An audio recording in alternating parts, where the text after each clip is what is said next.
ওই যে মোটরটা সমস্যা হয়েছিল, আমি থেকে লাইন দিছি, ওই লাইনটা দিছে, মোটরটা চলতেছে, এর ভিতরে কারেন্ট আইসে যে বাতিগুলো জ্বলতেছে দেখা যায়। আমরা আজকে আইছিলাম যে ওই কাজটা সমাধান করার লাগিয়ে। আয়ফার অফ করে তুই আয়ফার,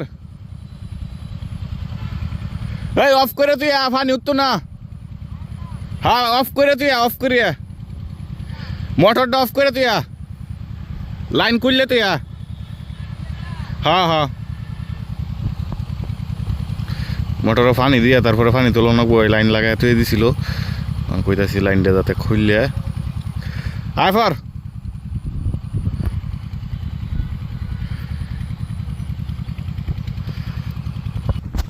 চলো আমি নিজে তোমায়